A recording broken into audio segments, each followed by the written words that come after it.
అయ్యే వాక్యం చెప్పారు. దేవుడిని ఆశ్రయించక మనుషులకు కాకుండా దేవుడికి భయపడాలి, దేవుడిని ప్రేమించాలి, శరీరానికి కాకుండా దేవుడికి లోబడాలి, దేవుడిని ఆరాధించాలి. దేవుని నామాన్ని పొందినాడు. ఈ యొక్క దినాన్ని మనం చెప్పుకునే వాక్యము ఇర్మియా గ్రంథము 37వ అధ్యాయము మొట్టమొదటి వచనం.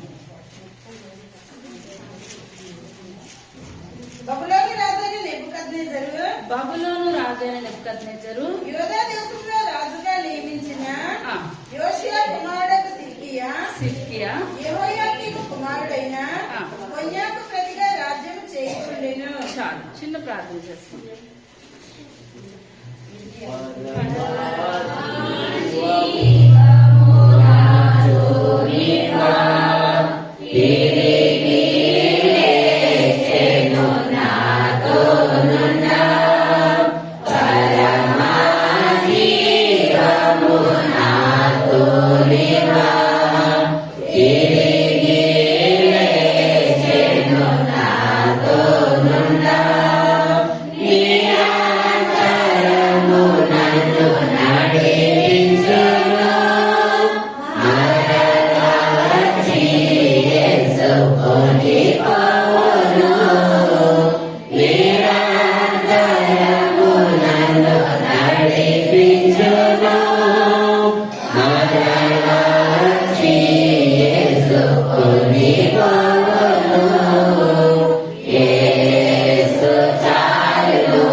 సర్వశక్తి కలిగించండి, కృప కలిగించండి, దయగలిగిన మీ యొక్క దయగలిగిన శ్రేష్టమైన నామాన్ని బట్టి ప్రభావ లెక్కలేని వందనాలు స్తోత్రాలు చెల్లించుకుంటున్నాను తండ్రి. అయ్యా 6 దినాలు కష్టపడి 7వ దినాలు విశ్రాంతి దినమని మీరు సెలవిచ్చినట్టు ప్రభావ మేమందరం ఆయన మీ యొక్క విశ్రాంతి దినంలో ప్రభావ మీ మాటలు వినడానికి వచ్చిన మమ్మల్ని ఆయన ప్రభావ నాయన మీరు మరుగుపరచండి. ఆయన మీరు ఉండండి తండ్రి, మీరు మాట్లాడమని అడుగుచున్నాను ప్రభావ. వినగలిగే చెవి గ్రహించగలిగే హృదయాలు మా అందరికీ దయచేయండి ఆయన. అయ్యా మీ యొక్క మాటల్లో శక్తి ఉన్నది ప్రభావ, మీ యొక్క మాటల్లో జీవం ఉన్నది ఆయన. అయ్యా మీ యొక్క మాటల్లో గొప్ప ఆశీర్వాదం ఉన్నది ఆయన. అటువంటి ఆయన ఆశీర్వాదాల కొరకు మేము పొందడానికి ఆయన మీ యొక్క సన్నిధానికి వచ్చాం ప్రభావ. మమ్మల్ని అందరినీ మీరు దీవించండి, ఆశీర్వదించండి. రాబో దినాల్లో ప్రభావ ఆయన గ్రంథాలు ఎత్తబడితే తండ్రి మా హృదయంలో ఆయన యొక్క వాక్యం భద్రపరిచిన కృపను దయచేయండి.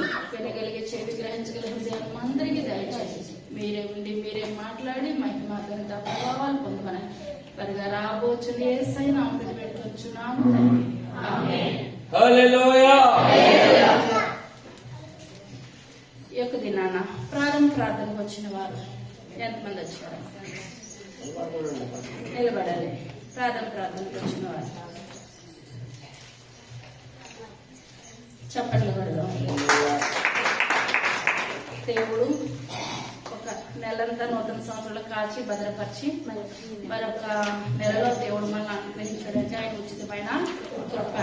ఎన్ని ఇచ్చినప్పుడు కూడా ఆయన రుణాన్ని మనం ఏమాత్రం కూడా మనం తీర్చలేము. ఎందువల్లంటే దేవుని యొక్క మాటలో శక్తి, దేవుని యొక్క మాటలో జీవం, ప్రతిదీ కూడా ఆయన మాట వినడానికి మనం వచ్చామంటే సమయాన్ని కూడా మనం ఏం చేయాలంటే పాటించాలి. ప్రతిదీ కూడా ఒక ఊర్లో ఉంటండి ఒక వేరే సంఘానికి వేరే ఒక పాస్టర్ గారిని వాక్యానికి పిలిచారంటండి.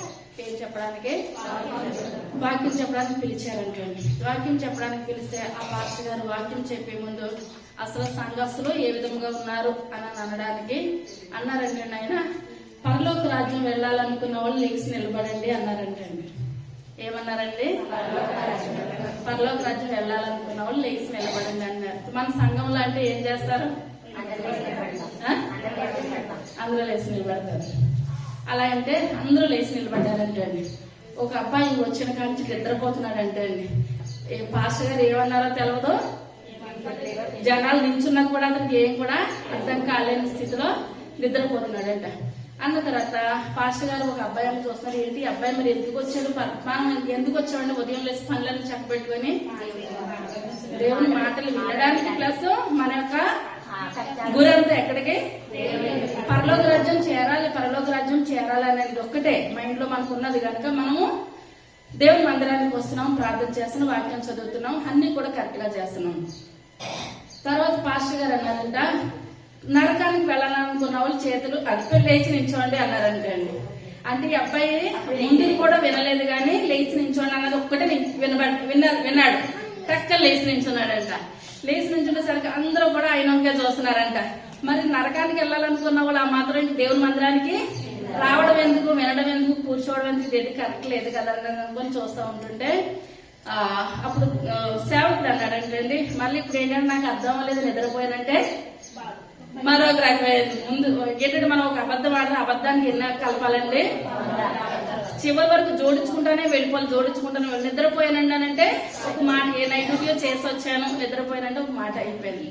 అన్న తర్వాత పాస్టర్ గారు అన్నారంట, ఏ బాబు మరి నరకంకి వెళ్ళాలనుకున్నవాడు ఇంత దూరం రావాల్సిన పని ఏమొచ్చింది, ఇక్కడ కూర్చోవలసిన పని ఏమొచ్చింది, మరి నువ్వు నరకంలోకి వెళ్ళాలని నీకు ఎందుకు ఉందని అంటే మనసులో ఇప్పుడు నేను వినలేదు, నిద్రపోయినట్టు ఒకటి అనుకుని అన్నారంటే, మరి మీరు లేచి నించున్నారు కదండి, మన ఇద్దరం కలిసి ఎక్కడ ఉందాం,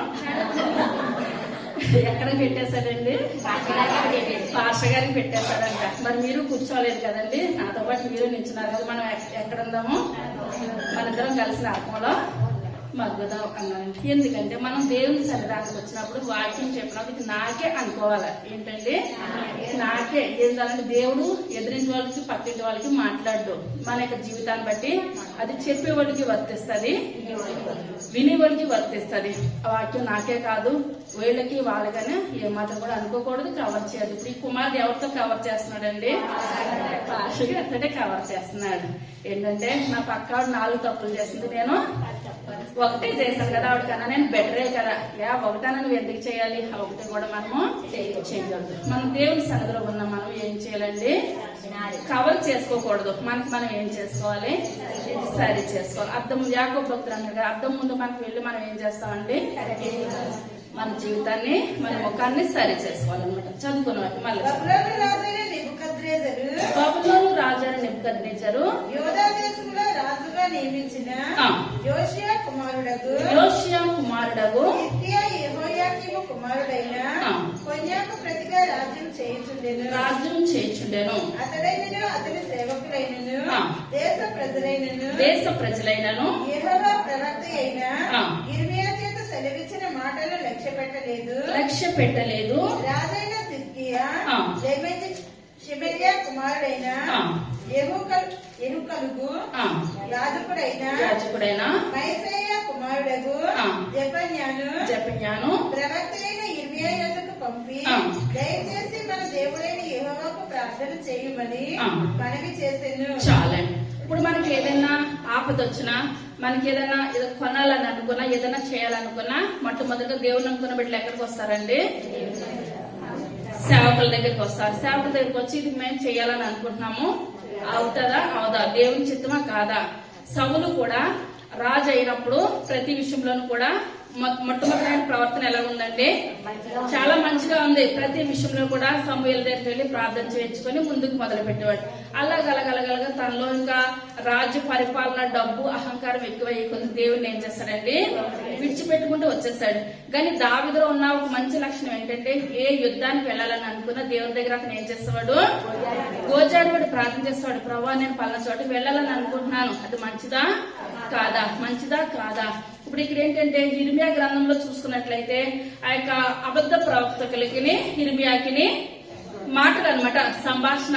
యిర్మీయా ఒక రకంగా చెప్తా ఉంటే అబద్ధ ప్రవక్తలు ఒక రకంగా చెప్తా ఉంటారు. ఇప్పుడు ఈ లోకంలో కూడా చాలా మంది ఏంటంటే ఆ యొక్క తలాంతు లేకపోయినప్పటికీ దర్శన తలాంతు మాకు ఉంది అని అంటున్నారు. దేవుడు ఆ తలాంతు ఇచ్చింది ఎవరైనా దేవుడికి తెలియదంటారా, దేవుడికి తెలుసు. నాకు ఆ తలాంతు లేదు అని మనం ఏం చేయాలంటే లేనట్టు ప్రార్థన చెయ్యాలి, అంతవరకే. కానీ ఉన్నది లేనట్టు లేనిది ఉన్నట్టు మనం ఏం కూడా కలపకూడదు, తీసివేయకూడదు అనమాట.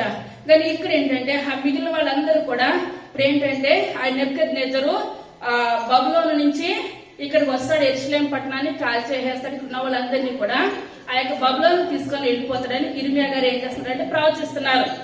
దేవుడు ఇర్మియాతో చెప్తా ఉంటే ఇర్మియా ప్రజలందరికీ చెప్తుంటే ఆ కాలంలో కూడా అబద్ధ ప్రవక్తలు ఉండి అటువంటిది ఏది కూడా ఇక్కడ జరగనే జరగదు, అటువంటిది ఏది కూడా ఇక్కడ జరగనే జరగదని చెప్తా ఉంటుంటే ఎందువల్లంటే అబద్ధ ప్రవక్తలు ఎక్కువ మంది ఉన్నారు, వాళ్ళ అందరూ కలిసి ఒకే మాట చెప్తున్నారు. ఇర్మియా ఒక్కడే ఒక మాట చెప్తున్నారు. ఇప్పుడు ఈ లోకంలో ఎక్కువ మంది చెప్పేది అక్కడ నమ్ముతారా, ఒక్కళ్ళు చెప్పింది నమ్ముతారా? ఎక్కువ మంది చెప్పేదే నమ్ముతారు. కానీ ఇక్కడ రాజుకి ఏంటంటే ఇర్మియా మంచిగానే చెప్తాడని ఉన్నది, కానీ ప్రజలందరూ కూడా అటువంటిది ఏది జరగదు, అటువంటిది ఏది జరగదనేమి జనాలందరూ చెప్తున్నారు. ఇర్మియా ఒక్కడే బబులోన్ నుంచి నెబుకద్నెజర్ వస్తాడు, పట్టణాన్ని కాల్చివేసేస్తాడు, జనాలందరినీ తీసుకొని వెళ్ళిపోతాడు. చెప్తా ఉంటుంటే మళ్ళా రాజు ఏం చేస్తున్నాడంటే మళ్ళా కొంతమంది సేవకుల్ని ఇర్మియా దగ్గర పంపిస్తున్నాడు. మరొకసారి ప్రార్థన చేయండి. దేవుడు ఎన్నిసార్లు చెప్పినా అదే మాట చూపిస్తున్నాడు. ఎందువల్లంటే మళ్ళా మనసు మార్చుకుంటాడేమో దేవుడు అన్నట్టు, లేకపోతే మరలా ప్రార్థన చేస్తే ఒకవేళ శాసనాలు మారుతేమో. ఎన్నిసార్లు వెళ్ళినా ఇర్మియా ఏమని చెప్తున్నాడండి? అదే మాట చెప్తున్నాడు అనమాట. తర్వాత అప్పటికి వారు ఇర్మియాను చెరసాలలో నుంచి ఉండలేదు, అతని ప్రజల మధ్య సంచరించుచుండెను. ఫరోదోడు ఐగుప్తులో నుండి బయలుదేరగా యెరూషలేమును ముట్టడి వేయుచున్న కల్దీయులు సమాచారము విని యెరూషలేము దగ్గర నుండి బయలుదేరిరి. అప్పుడు యెహోవా వాక్కు ప్రవక్త అయిన ఇర్మియాకు ప్రత్యక్షమై ఇలాగు సెలవిచ్చెను, ఇశ్రాయేలు దేవుడకు యెహోవా ఆజ్ఞ ఇచ్చినదేమనగా నా యొద్ద విచారించుడని నిన్ను నా యొద్దకు పంపిన యూదారాజుతో నీవిలాగు చెప్పవలెను. నీకు సహాయం చేయుటకై బయలుదేరి వచ్చుచున్న ఫరోదండు తమ స్వదేశమైన ఐగుప్తులోనికి తిరిగి వెళ్ళును. కల్దీయులు తిరిగి వచ్చి ఈ పట్టణము మీద యుద్ధము చేసి దాన్ని పట్టుకొని అగ్ని చేత కాల్చివేయుదురు. యెహోవా ఈ మాట సెలవిచ్చుచున్నాడు, కల్దీయులు నిశ్చయముగా మా యుద్ధ నుండి వెళ్ళెదరనుకొని మిమ్మల్ని మీరు మోసపుచ్చుకొనకుడి. వారు వెళ్ళరు. మీతో యుద్ధము చేయు కల్దీయులు దండువారిని అందరినీ మీరు హతము చేసి వారిలో గాయపడిన వారిని మాత్రమే మిగిలించినను. వారే తమ గుడారములలో నుండి వచ్చి ఈ పట్టణమును అగ్నితో కాల్చివేయుదురు. ఫరోదండులకు భయపడి కల్దీయుల దండు యెరూషలేము ఎదుట నుండి వెళ్లిపోగా ఇర్మియా బెన్యామీను దేశములో తన వారి యొక్క భాగము తీసుకొనుటకై యెరూషలేము నుండి బయలుదేరి అక్కడికి పోయెను. చాలా ఇప్పుడు ఎంత మందిని కబురు పెట్టినా ఇర్మియా గారు ఏమంటున్నారండి? పట్టణం కాలిపోతుంది, అక్కడి నుంచి రాజు వస్తాడని చెప్తున్నప్పుడు ఇతను ఏం చేయాలంటే ఈ యొక్క సిగ్గా ఏం చేయాలంటే కన్నీరు కార్చి ప్రార్థన చేసి దేవుని సన్నిధిలో ఏది లేదండి. మనకి ఆ యొక్క సాతానుడు రకరకాలుగా ఏలుబడి చేస్తా ఉంటాడు. మనం చేయగలిగింది ఏది లేదు, ప్రార్థన ఉంటే ప్రభా మీ చిత్తమైతే శాసనాలు మీరు మార్చండి, ప్రభా మాకు సహాయం దయచేయండి. మనం ఏం చేయాలి? మనం ఏమీ చేయాల్సిన దేవుడు ఆస్తులు అడుగుతలేదు, అంతస్తులు అడుగుతలేదు. కన్నీటితో మనం ఏం చేయాలి? ప్రార్థన చేయాలి.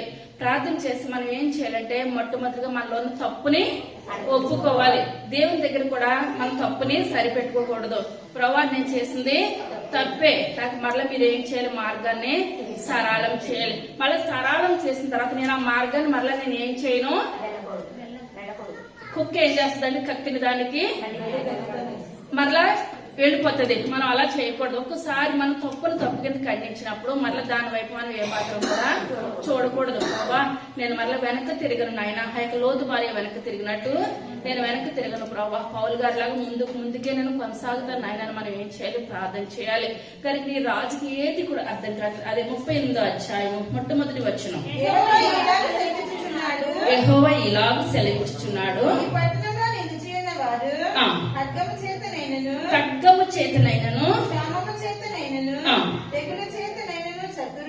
చతురు గాని కల్దీయుల యొద్దకు బయలువెళ్ళి వారు బ్రతుకుదురు. దోపుడు సొమ్ము దక్కించుకున్నట్లు తమ ప్రాణము దక్కించుకొని వారు బ్రతుకుదురు. దేవుడు ఏమని చెప్తున్నాడంటే కల్దీయుల దగ్గరికి వెళ్ళి మేము తప్పు అయిపోయిందని ఏం చేయాలి? అడగాలి, ఒప్పుకోవాలి. లేకపోతే ఇక్కడ ఉన్న వాళ్ళందరూ కూడా ఎలాగైపోతారో తెగులు చేతను ఖడ్గము చేతను నెబుకద్నెజరు వచ్చి వెళ్ళి ఏం చేస్తాడండి?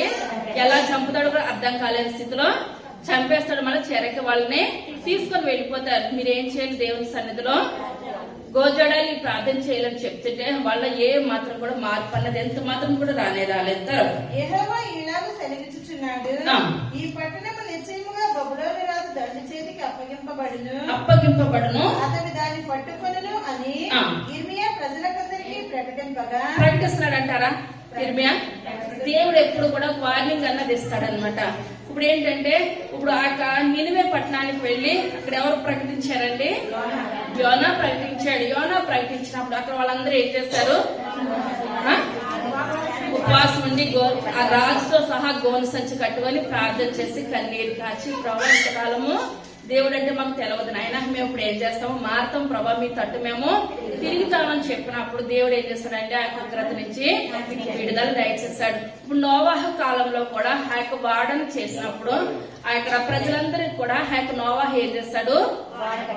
ప్రకటించాడు, వాడలోనికి రండి, జల ప్రళయము వస్తుంది, అందరూ కూడా మునిగిపోతారని చెప్పారా లేదా?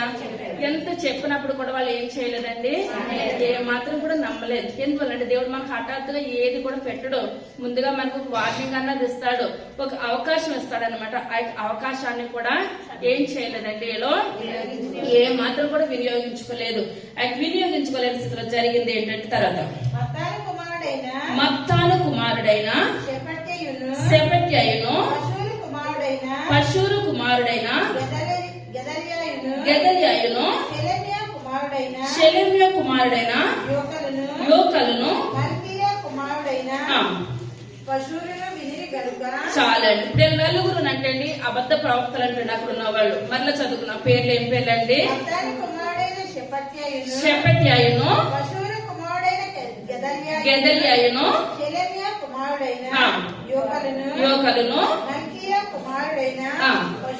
పషూరు. ఈ నలుగురు అంటండి. ఒక్కొక్కరి పేర్లు మళ్ళీ చదువుకుందాం.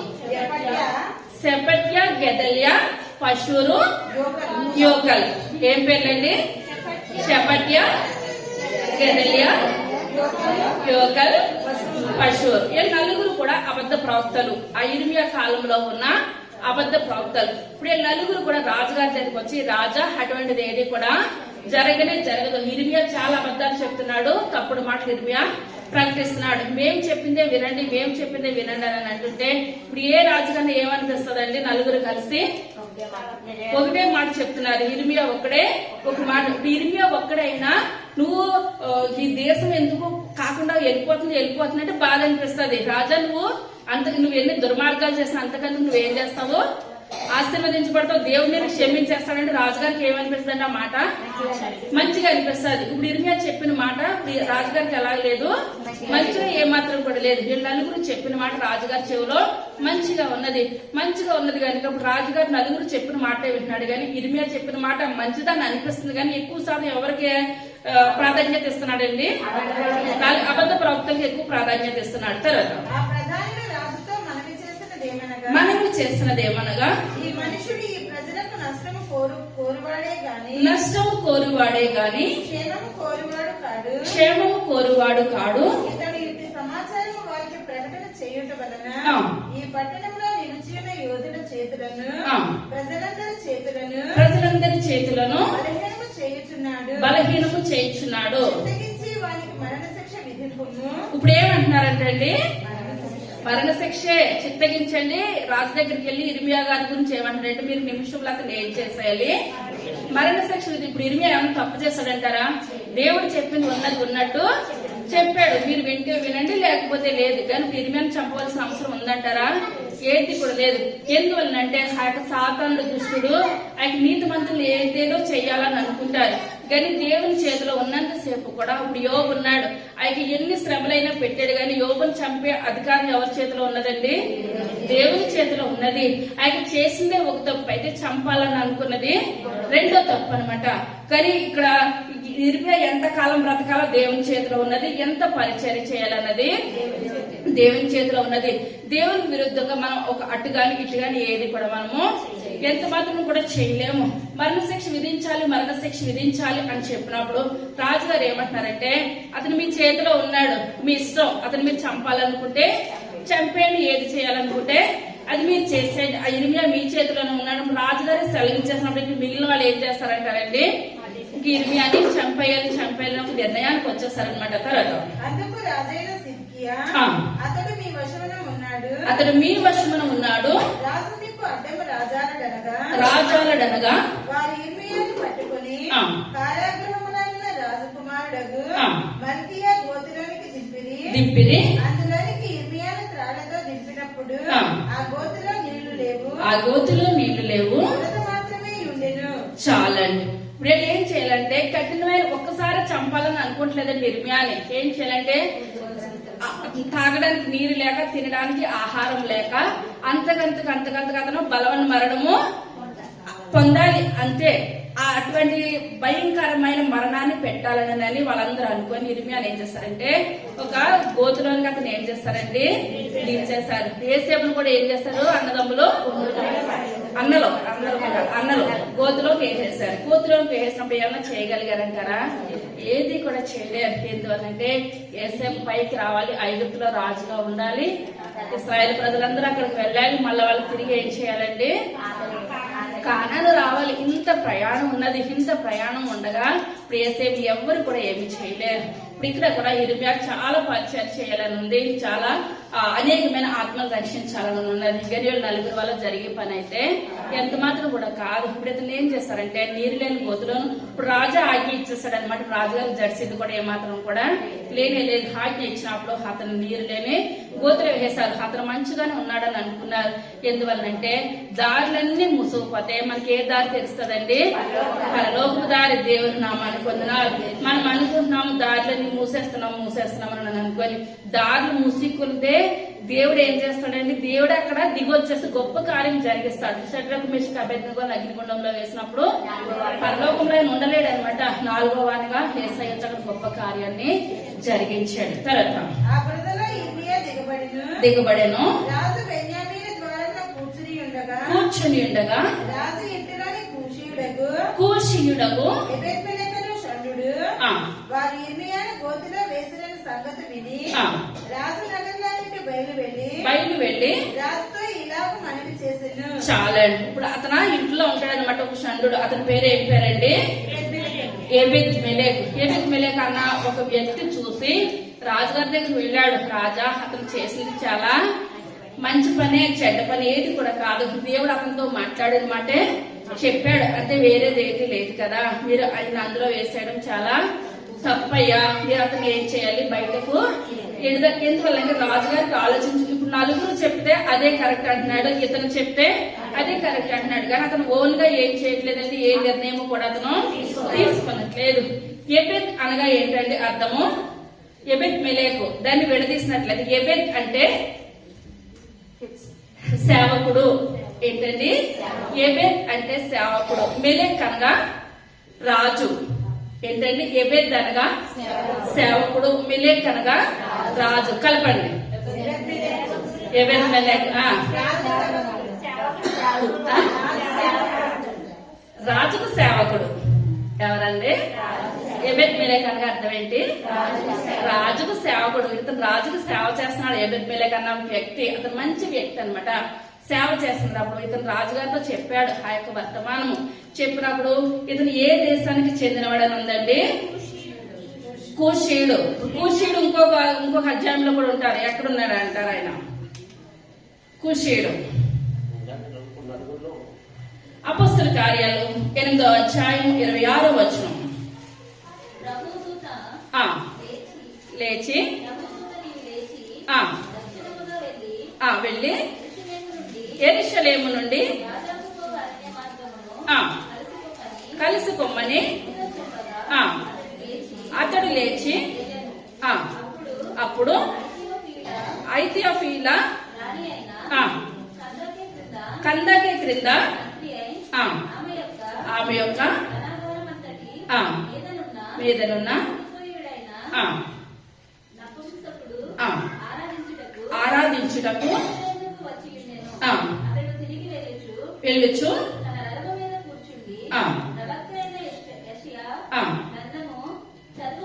చదువుచుండెను.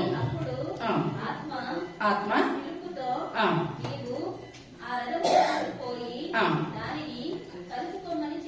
చాలండి. ఇప్పుడు ఇతను ఏ దేశానికి చెందినవాడండి?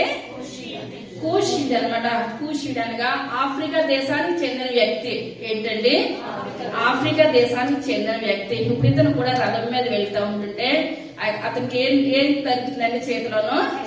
యెషయా గ్రంథం చదివింది. యెషయా గ్రంథము ఆ యొక్క కొనుక్కొని చదువుతూ ఉన్నాడు. అతను వద్దకు తేబడిన గొర్రె వలె ఉన్నాడు. అదంతా కూడా ఆ యొక్క యెషయా గ్రంథం 53 అధ్యాయం ఉన్నదప్పుడు చదువుతున్నాడు కానీ ఏ మాత్రం కూడా అర్థం కావట్లేదు. ఎందువల్లనగా ఇర్మియా గ్రంథం అనగా, యెషయా గ్రంథం అనగా, యెహెజ్కేలు గ్రంథం అనగా అవి చదువుకుంటూ వెళ్ళిపోతారు కానీ చాలా మందికి అర్థం చేసుకున్నట్లయితే అర్థమవుతుంది.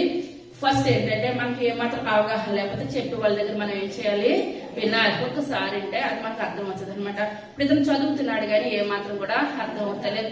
అర్థం అవుతున్నప్పుడు ఆ యొక్క దేవుని యొక్క ఆత్మ ఫిలిప్పుని ప్రేరేపించి, ఫిలిప్పు అతను దేవుని మాటలు వినాలని అనుకుంటున్నాడు. యెషయా గ్రంథం చదువుతున్నాడు కానీ ఏం అర్థం అవట్లేదు. నువ్వు వెళ్ళి చెప్పమని చెప్పినప్పుడు ఆ యొక్క రథం మీద ఫిలిప్ ఏం చేసినట్టు పరిగెత్తుకుంటా వెళ్ళి ఆ యొక్క నువ్వు చదువుతున్నా ఏమైనా అర్థం అవుతుందంటే నాకు ఎవరైనా చెప్పేవాళ్ళు ఉంటేనే కానీ అర్థం కావట్లేదు. ఎందువల్లంటే మనకి అర్థం కావట్లేదు అంటే అర్థం కావట్లేదు అనాలి, అర్థం అవుతుందంటే అర్థం అవుతుందని అనాలి. ఇప్పుడు ఇతను చేసిన కందాకే రాణి కింద మంత్రి చదువుకున్న అతనే గొప్ప అధికారే కానీ అతను ఏమన్నాడని ఒప్పుకున్నాడు. నాకు రావట్లేదు అవునంటారా? రావట్లేదు. మన దేవుని సన్నిధానానికి వచ్చి కూడా మనం ఏం చేయాలి? మనకు వస్తే వచ్చు అని చెప్పాలి, లేకపోతే లేదని చెప్పాలి. దేవుడు మరలా మనకు ఒక అవకాశం ఇస్తాడు. మరలా అర్థం చేసిన కృపను దేవుడు మనకి దయచేస్తాడు అనమాట. కానీ అప్పుడు చెప్పినప్పుడు ఆయన ఫిలిప్ గారు ఇళ్ళదంతా కూడా వివరించినప్పుడు ఆయన అంటున్నారు, ఇక్కడ నీళ్లు ఉన్నాయి కదా, నాకేం చేస్తావు? బాప్తిస్మం. ఇప్పుడు వెంటనే ఆయన హృదయాన్ని కరిగిపోయింది. ఆయన వెంటనే ఏం చేస్తాడండి? బాప్తిస్మం పుచ్చుకున్నాడు. ఎందువల్లంటే ఆయన ఇప్పుడు ఇతను కూడా అబిద్మెలెకు కూడా ఏ ఒక్క దేశానికి చెందిన వ్యక్తి అండి? కూష్ దేశానికి చెందిన. కూష్ దేశం ఎక్కడుందంటే ఆఫ్రికా కంట్రీలో ఉన్నదన్నమాట. అక్కడ ఆఫ్రికా దేశానికి చెందిన వ్యక్తి. ఇంకొకరు కూడా ఉన్నారు ఆఫ్రికా దేశానికి చెందిన వారు. ఎవరంటారు? ఎవరు? 70 మందిలో ఒక అతను ఉంటాడు. షాబా దేశపు రాణి కూడా కూషు దేశానికి చెందిన యొక్క వ్యక్తే. సొలొమోనుకి జ్ఞానాన్ని తెలుసుకోవడానికి షాబా దేశపు రాణి వచ్చింది.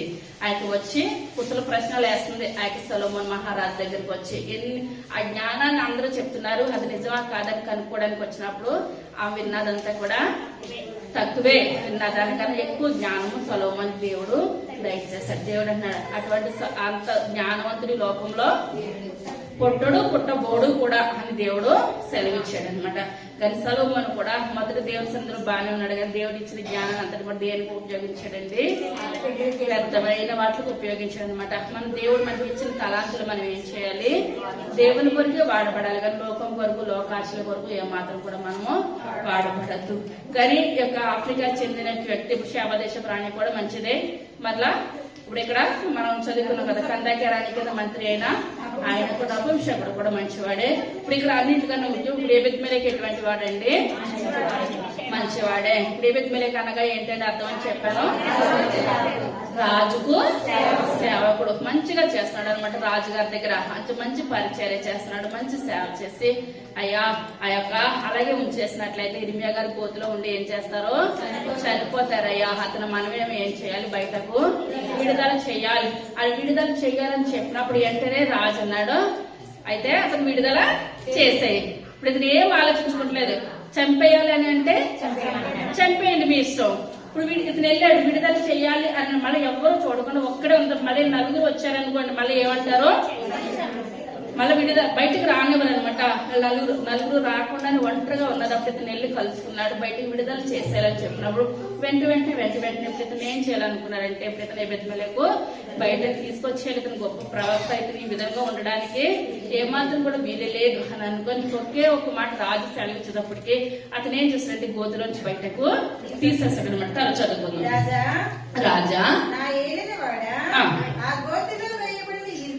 ప్రవక్త ఎడలా ఈ మనుషులు చేసినది యావత్తులో అన్యాయము. అతనున్న చోటును అతడు ఆకలి చేత చచ్చును. పట్టణములోనైనను ఇంకనూ రొట్టెలేమీ లేవు. అందుకు రాజు, నీవు ఇక్కడ నుండి 30 మంది మనుషుల్ని వెంట పెట్టుకుని పోయి ప్రవక్త అయిన ఇర్మియా చావక మునుపు ఆ గోతుల నుండి అతని తీయించుమని కూషీయుడగు ఎబెద్మెలెకు సెలవీయగా ఎబెద్మెలెకు ఆ మనుషుల్ని వెంట పెట్టుకుని పెట్టుకొని రాజనగర్లో ఖజానా కింది గదిలోనికి వచ్చి ఆ. అతడి నుండి పాతవైన చింకి బట్టలను చిరికి చీరాకులైన గుడ్డపాతలను తీసుకొని పోయి ఆ. ఆ గోతులను ఇర్మియా పట్టుకున్నట్లుగా ఆ. త్రాళ్ల చేత వాటికి దింపి ఆ. పాతవైన చిరిగి చీరాకులైన ఆ. ఈ బట్టలను త్రాళ్ల మీద ఆ. ఈ చంకల కింద పెట్టుకునమని అతనితో చెప్పాను. చాలండి. ఇప్పుడు అక్కడ ఇప్పుడు ఇర్మియాని బయటికి విడుదల దయచేయమన్నది ఎప్పుడు అక్కడ దగ్గరలో ప్రాంతంలో ఎటువంటి చీరలు ఉన్నాయంటండి? ఇంకా చిరిగిపోయిన చీరలు పట్టుకుంటే ఇంకా చిరిగిపోతున్నాయి, ఇడిపోతున్నాయి. మరి ఇప్పుడు ఇయే ఎందుకు పట్టుకున్నాడు ఇర్మియాకి? అక్కడ మంచి చీరలు లేవంటారా? ఆలోచించండి, మంచి చీరలు లేవంటారు అక్కడ? మరి ఎందుకు అవి పట్టుకున్నాడు? ఇర్మియా అంటున్నాడు కదా, అవి మంచి చీరలు కాదు, పట్టుకుంటేనే ఏమవుతున్నాయి? చిరిగిపోతున్నాయి, పట్టుకుంటేనే చిరిగిపోతున్నాయి కదా. ఆ చీరలు గోతులోకి వేసినప్పుడు ఆ కాళ్ళలో ఇర్మియాని పైకి లేపుతూ ఉంటుంటే ఇప్పుడు అది రెండు కాళ్ళు చంకల్లో పెట్టుకోవాలి. ఆ కాళ్ళకి చంకలు ఏమైపోతాయండి? రాసుకుపోతే కనుక ఆ బట్టలు ఎక్కడ పెట్టుకోవాలి? చంకలో తాడు మీద పెట్టుకోవాలి. తాడు మీద పెట్టుకోవాలి. మరి మంచిగా తేవచ్చు కదా. ఇప్పుడు ఇది బెత్మలకు మంచోడేనా? మరి మంచోడైతే చిరిగిపోయిన చీరలు ఎందుకు పట్టుకెళ్తున్నాడు? ఎందుకంటే మంచి చీరలు నెల్లిలోకి ఇప్పుడు వీళ్ళు నలుగురు వచ్చి రాజుగారికి మళ్ళా చెడ్డ అభిప్రాయం చెప్పి ఏం చేస్తారంటే రాజుగారి యొక్క అభిప్రాయాన్ని మార్చేస్తారు. ఎందువల్ల రాజుగారు చిటికినట్టు తిరిగిపోతున్నాడు, చిటికిని తిరిగిపోతున్నాడు. కానీ ఏంటంటే మనకు చిన్న దాంట్లోనే ఏ అవకాశం దొరికితే అందులో దూకేయాలన్నమాట. ఎప్పుడో ఏదో వస్తుందని అనుకుంటే ఇప్పుడు ఇంతలో మళ్ళా గోతులోంచి బయటికి తీయాలని అంటే ఇప్పుడు రాజు చుట్టూరు వెళ్ళాలి. ఏం చేస్తారు? ఒక షిప్లు వేసుకుంటారనమాట. మళ్ళా ఇప్పుడు ఎబెద్మెలెకు రాజుగారి దగ్గరికి వెళ్ళి మళ్ళీ ఇర్మియాని మళ్ళీ బయటకు తెచ్చేస్తారేమోనని అనుకోని ఇప్పుడు నలుగురు ఎక్కడ కూడా ఇర్మియా ఉన్న గోతులో చనిపోయేంత వరకు కూడా ఎక్కడ దారి అవకాశం కానీ ఏమాత్రం కూడా ఎవరు అనని ఏం చేస్తాడంటే ఇర్మియా చిరిగిపోయిన ఏదైనా బయటకు వస్తున్నారు ఇర్మియాకి వాయిద్యము చెయ్యొచ్చు. ప్రస్తుతానికి అతను ఏం చేయాలి? బయటకు తీయాలి అని ఒకటే తీర్మానం చేసుకుని ఇప్పుడు ఇర్మియాని ఇప్పుడు ఏం చేస్తారంటే చిరిగిపోయిన ఏదైనా అంటున్నారు, పైనుంచి అంటున్నారు, అయ్యా నువ్వు అయ్యే పెట్టుకో అక్కడ కాళ్ళ మీద పెట్టుకో, నీకు ఏది కాదు, మేము ఉన్నాం కదా, మేము మెల్లగా తీస్తాము, నువ్వేం చేయాలి నెమ్మదిగా బయటకు వచ్చే అని చెప్పినప్పుడు ఆ ఇర్మియా గారు ఆయన నాకు చిరిగిపోయి అయ్యొద్దు అని అన్నాడంటారా? ఏది ఇస్తే అదే పట్టుకొని ఏం చేస్తారంటే వాటితోటే గోతులో నుంచి ఇర్మియా గారు బయటకు వచ్చేస్తారు. దేవుడు నామానికి వందనాలు. తర్వాత త్రాళ్లతో చేదుకొని అప్పుడు ఇర్మియా బందీగృహశాలలో నివసించెను. తరువాత రాజైన సిద్కియా యెహోవా మందిరంలో ఉన్న 3వ ద్వారములోనికి ప్రవక్త అయిన ఇర్మియాను పిలువనంపించి అతనితో ఇట్లనెను, నేను ఒక మాట నిన్ను అడుగుచున్నాను, నీవు ఏ సంగతిని నాకు మరుపు చేయక దాన్ని చెప్పుమనగా ఇర్మియా నేను ఆ సంగతి నీకు తెలియజెప్పిన ఎడల నిశ్చయముగా నీవు నాకు మరణశిక్ష విధింతువు. నేను నీకు ఆలోచన చెప్పినను, నీవు నా మాట వినవు. చాలండి. ఇప్పుడు బయటకు తీసిన తర్వాత మళ్ళీ ఇప్పుడు రాజుగారు ఎక్కడికి వెళ్ళారండి? మళ్ళా ఇర్మియా దగ్గరికి వెళ్ళాడు. మళ్ళీ ఇర్మియా దగ్గరికి వెళ్ళి మళ్ళీ నిన్న ఒక మాట అడుగుతాను చెప్తావు. ఎన్నిసార్లు చెప్పిన ఇర్మియా దగ్గర ఏ సమాధానం ఉందండి? ఈ ఒక్క సమాధానం చెప్పిన రెండో సమాధానం అంటే ఇర్మియా గారి దగ్గర ఎంత మాత్రం కూడా లేదు. ఇంకా చెప్పి వేస్ట్కి వచ్చి ఇర్మియా గారు అంటున్నారు, అయ్యా నేను చెప్పినా నువ్వు నమ్మనప్పుడు ఇంకా నా మాట ఎందుకు? ఇప్పుడు ప్రవక్తల మాట చెప్పినప్పుడు వాళ్ళ జీవితాలు వాళ్ళు ఏం చేసుకోవాలి?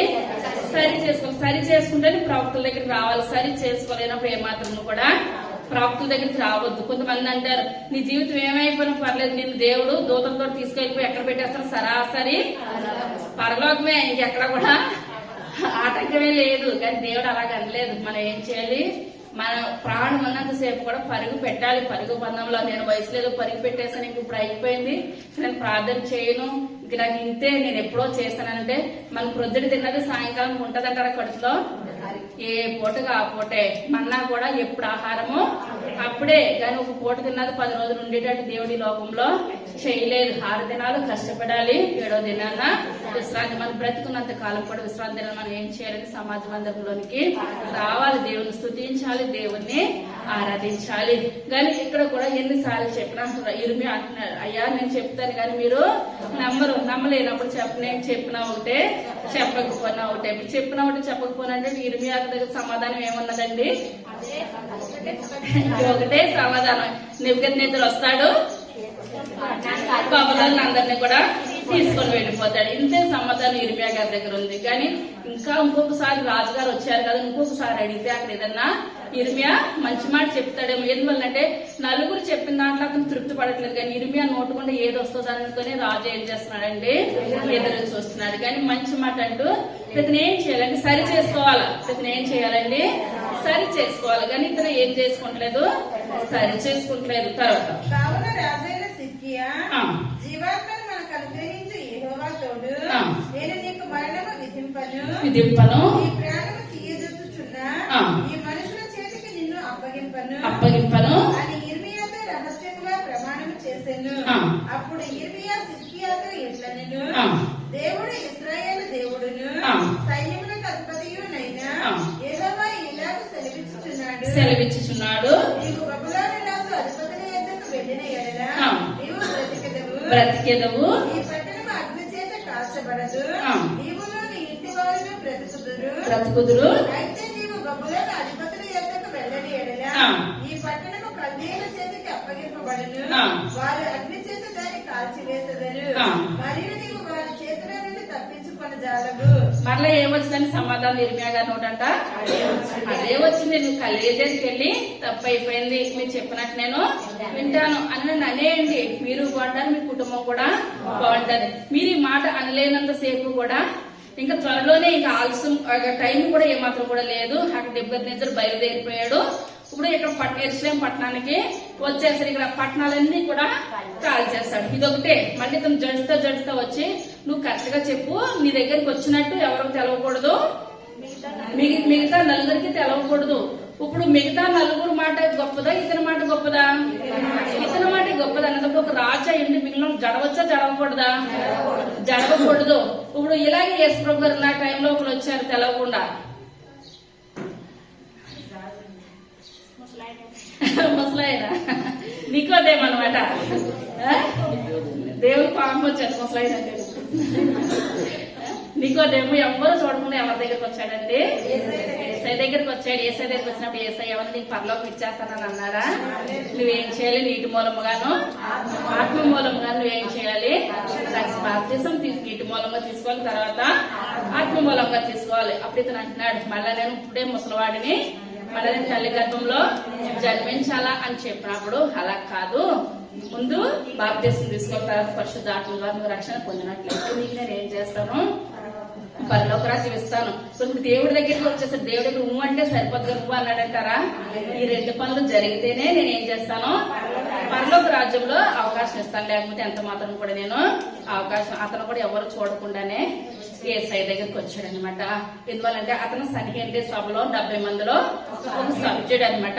ఇప్పుడు సభ్యుడు అయినందుకు దేవుని దగ్గరికి వస్తే మళ్ళీ అతను ఏదన్నా అంటారేమోనని చూడకుండా నైట్ టైం వచ్చాడు. ఇప్పుడు ఇక్కడ కూడా వీళ్ళు నలుగురు చూడకుండా రాజుగారు ఇర్మియా దగ్గరికి వచ్చి మళ్ళీ నేను చంపును, నేను ఏది చేయను, నా తరపున ఒక మాట చెప్పండి ఇదే చెప్పాడు. చెప్పిన తర్వాత రాజుగారు అంటున్నారు, మళ్ళీ నేను వచ్చినట్టు ఎవరికి కూడా చెప్పొద్దు. ఒక రాజుగారు అయ్యిండి ఇప్పుడు ఎవరికి జడుస్తున్నాడండి?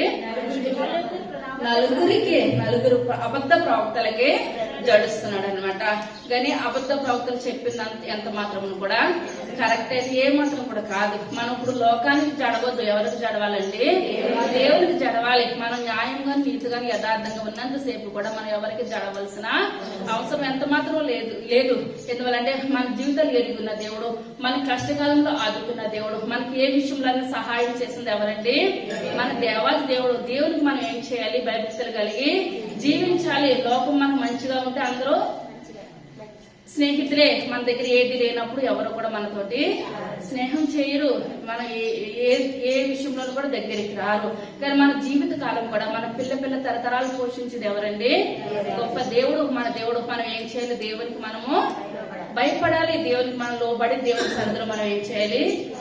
గోజడాలి, ప్రార్థన చేయాలి. తర్వాత అందుకు రాజైన సిద్కియా ఇర్మియాతో ఇట్లనెను, కల్దీయుల పక్షముగా ఉండి యూదులకు భయపడుచున్నాను.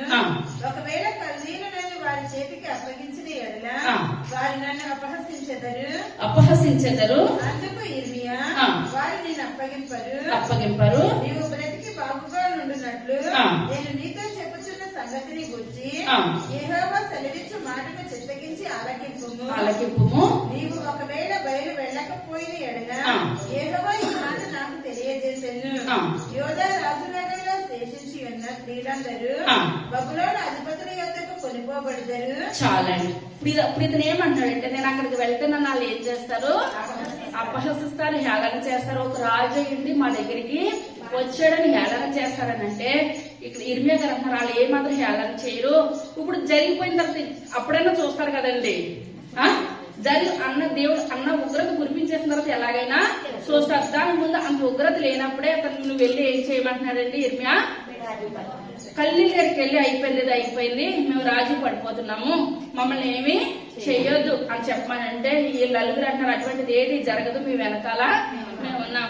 సరాసరి ఏసై వచ్చినప్పుడే ఆ శిష్యులు ఏం చేస్తారని ఏసైని సిలివేస్తుంటే పారిపోయారు. యోహాను గారు ఒక్కరే ఉన్నారు అంతే తప్పించి మిగిలిన వాళ్ళందరూ కూడా చెల్లా చెదరు అయిపోయారు. మనకి కష్టకాలం వచ్చినప్పుడు మనకి ఎవరు కూడా ఆదరణ ఉండరు అనమాట. మనకి అన్ని బాగుంటాయి, లోకంలో స్నేహాలు ఏంటి అన్ని ఉంటాయి. మనకి ఏది లేనప్పుడు ఎవరు కూడా మనం చూడరు, ఆదరించరు. ఇప్పుడు ఇక్కడ కూడా ఆ ఇర్మియా గారు అంటున్నారు వాళ్ళ నలుగురు వల్ల మీకు కలిసి వచ్చింది ఏది కూడా లేదు, మీరు నలుగురికి జడద్దు, లోకానికి జడద్దు, మీరు ఏది కూడా మీరు జడవద్దు. మీరు కల్లీటి దగ్గరికి వెళ్ళండి, ఉన్నట్టు మీరు ఏం చేయాలి అక్కడ చెప్పేసేయండి. అక్కడ మీ యొక్క రాజ్యం బాగుంటది, దేశం బాగుంటది, అన్ని కూడా బాగుంటది. దేవుడు నాకు బయలుపరుస్తున్నాడు, నేను చెప్పింది వినండి అని అంటే ఎందువల్ల అంటే వాళ్ళ నలుగురు దగ్గరికి కల్లీల దగ్గరికి వెళ్తే నలుగురు మేము చెప్పిన మాట కాకుండా వాళ్ళ దగ్గరికి వెళ్ళి వాళ్ళ కాళ్ళు పట్టుకున్నారని ఏడం చేస్తారని ఆయన సిగ్గా ఏం చేస్తారని ఎంత చెప్పినా ఏం మాత్రం కూడా లోబడలేదు. అక్కడ లోబడలేనప్పుడు దేవుడు ఎంత అవకాశం ఇచ్చాడు, ఎంత సమయం ఇచ్చి ఆ యొక్క ఇర్మియా గారితో చెప్పించినప్పుడు కూడా అతనిలో ఏం మాత్రం కూడా మార్పు లేదు. చిట్ట చివరికి ఇప్పుడు ఏం చేస్తాడంటే నెబుకద్నెజరు వచ్చేసాడు. 39వ అధ్యాయము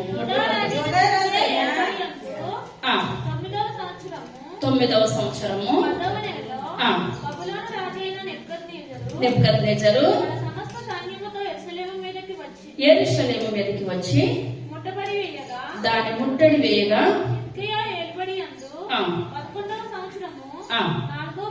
4వ నెల చాలా ఇప్పుడు ఇతను వచ్చి ఇప్పుడు ఏం చేసేస్తాడంటే అండి నెబుకద్నెజరు అన్నట్టే నెబుకద్నెజరు వచ్చేసేస్తాడు. పట్టణ ప్రాకారాలన్నీ కూడా పడగొట్టేసేస్తాడు, అవి తగలబెట్టేసేస్తాడు, చెల్లా చెదరు చేసేస్తున్నాడు. ఇప్పుడు ఒక రాజ్యాన్ని పట్టుకోవాలంటే మొట్టమొదటిగా ఎవరిని పట్టుకుంటారండి? రాజును పట్టుకుంటారు. రాజు తర్వాత ఎవరిని పట్టుకుంటారు? సైన్యాధిపతి. తర్వాత స్థానంలో ఎవరున్నారు? బలమైన వాళ్ళందరినీ కూడా పట్టేసుకుంటారు. బలమైన వాళ్ళు దొరికిపోతే మిగిలిన వాళ్ళు ఏం చేస్తారండి? వాళ్ళకి బలమన్నా చూపించుకోరు. వాళ్ళకి దొరికేసరికి నేనెంత, వాళ్ళకి దొరికేసరికి నేనంత పని కాసేపు అయినా ఉందాము అని అనుకోరు. ఎందువల్లంటే వాళ్ళకి 4 వేస్తే ఇంక నాకు కూడా నా 4 నాకు వేసాయి అన్నట్టు వెళ్ళిపోతారు అనమాట. ఇప్పుడు అక్కడ సిద్కియా దొరికిపోయాడు. తర్వాత వాళ్ళు ఎప్పుడు చూసినట్లయితే ఇప్పుడు సిద్కియా తర్వాత ఎవరిని పట్టుకోవాలండి? వీళ్ళు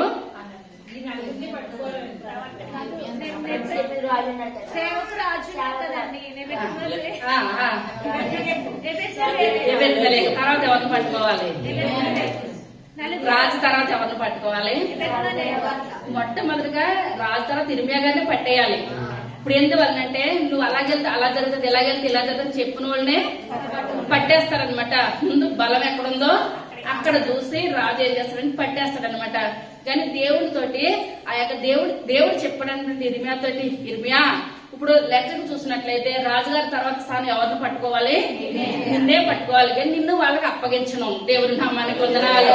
నిన్నేం చేయను వాళ్ళకి అప్పగించడం. ఏ మాత్రం నువ్వు అక్కడే నిలబడి ఉంటావు. నువ్వు ఇదంతా కూడా జరిగినందుకు నువ్వు కన్నులారా చూస్తావు, కానీ నేను ఏమాత్రం కూడా శత్రువుకి అప్పగించను. ఇదంతా కూడా జరిగిన దినము వస్తుంది. హిందువులంటే ఎన్నిసార్లు చెప్పినా ఇక రాజు వినట్లేదు కనుక అదంతా జరుగుతుంది. ఇదంతా జరుగుతుంది అంటే ఇర్మియా గారు జడుస్తున్నారు. నేను తర్వాత నన్నే పట్టుకొని తీసుకెళ్లిపోతారు కదా అంటే నువ్వు కళ్ళారా చూస్తావు, కానీ నిన్ను తీసుకెళ్తూ ఉండదు, పట్టుకుంటూ ఉండదు. ఇప్పుడు రాజు వచ్చేసాడు. రాజు వచ్చేసిన తర్వాత ఇప్పుడు ఆ రాజును పట్టేసుకున్నారు, తన కుమారులు పట్టేసుకున్నారు, తర్వాత వీళ్ళు 4 పట్టేసుకున్నారు. వీళ్ళు 4 పట్టేసుకుంటే ఇప్పుడు ఒకరు దొరికిపోయారంటే దొరికిపోయినప్పుడు ఎవరో ఇందులోకి వచ్చేయాలంటారండి?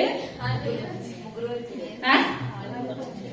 ఇప్పుడు ఆ నలుగురు దొరికారంటే ఆ నలుగురు అంటారు ఇర్మియాను కూడా అందులోను ఏసైండి, ఇర్మియాను కూడా అందులోను ఏసైండి. ఎవరైనా ఫెయిల్ అయ్యారు అనుకోండి, ఫెయిల్ అయిన వాళ్ళ దృష్టాంతం పలానా వాళ్ళు పాస్ అయిపోయారా? వాళ్ళ దృష్టాంతం ఎటువైపు ఉంటది? పాస్ అయిన వాళ్ళ మీద ఉంటది. ఎందువల్లంటే వీళ్ళందరూ కూడా బ్యాచ్ అయిపోవాలన్నారని ఇక్కడ కూడా వీళ్ళు నలుగురిని వేసేశారు, ఆ రాజు కొడుకుని వేసేశారు, అందరిని వేసారు. నిర్మయ గారిని వేసేయాలని వీళ్ళు చూస్తున్నారు. ఎందుకంటే లోకం అంతా ఒకటి అయిపోయిన దేవుడు మన పక్షం మీద ఉన్నట్లయితే మనకు విరోధి ఎవ్వరు కూడా ఉండనే ఉండరు. దేవుడు నామనుకున్నారు.